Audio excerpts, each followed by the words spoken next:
934 on the stage.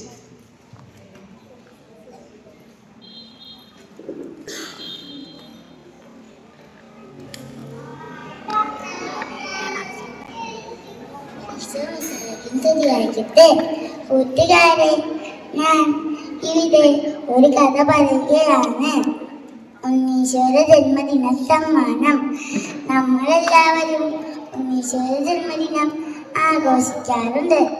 അതുപോലെ എൻ്റെയും നിങ്ങളുടെയും ജന്മദിനം ആഘോഷിക്കുകയും സമ്മാനം കൊടുക്കുകയും ചെയ്യാറുണ്ട്.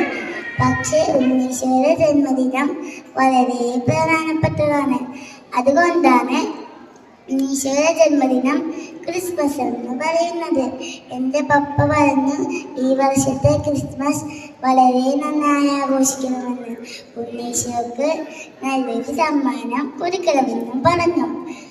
ഞങ്ങൾ അതിനായി ഒരുങ്ങി തുടങ്ങി. ഡിസംബർ 1 മുതൽ ഞങ്ങൾ എല്ലാവരും പള്ളിയിൽ പോയി ദിവ്യബലിക്ക് പങ്കെടുത്തു. എൻ്റെ പപ്പ ഓരോ ദിവസവും ജോലി കഴിഞ്ഞ് വരുമ്പോൾ ഇച്ചിരി പൈസ മാറ്റി വെക്കുമായിരുന്നു. അങ്ങനെ ക്രിസ്മസ് അടുത്തെത്തി.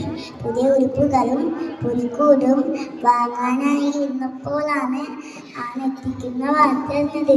എൻ്റെ കൂട്ടുകാരൻ്റെ അനിയത്തിക്ക് ഗുരുതരമായ രോഗം പരിപ്പെട്ടു. ഓപ്പറേഷൻ വേണം, മരണം വരെ സംഭവിക്കാം. ഞങ്ങൾക്ക് ആകെ വിഷമമായി. ഉണ്ണീശ്വരനോട് പ്രാർത്ഥിച്ചു. അവർ വളരെ പാവപ്പെട്ടവരായിരുന്നു. എല്ലാവരും സഹായിച്ചു. പൈസ തികഞ്ഞില്ല. അപ്പോൾ പപ്പ പറഞ്ഞു ഉണ്ണീശ്വര ജന്മദിനം ആഘോഷിക്കാൻ മാറ്റി വച്ച പൈസ അവർക്ക് കൊടുക്കാമെന്ന്. ആദ്യം ഞങ്ങൾക്ക് വിഷമമായെങ്കിലും അവരുടെ ജീവനല്ലേ, ഞങ്ങൾക്ക് സന്തോഷമായി. അവരുടെ അടുത്ത് പോയി പപ്പ പൈസ കൊടുത്തു. ഓപ്പറേഷൻ കഴിഞ്ഞു. അവർ സുഖമായി ജീവിതത്തിലേക്ക് എത്തി.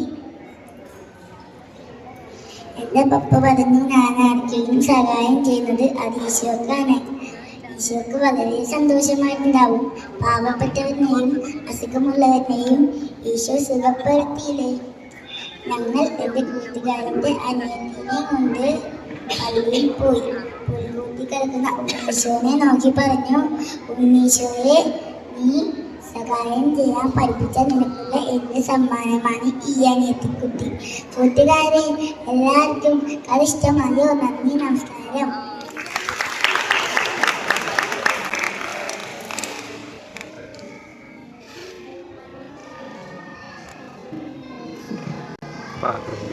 Next, test number 936.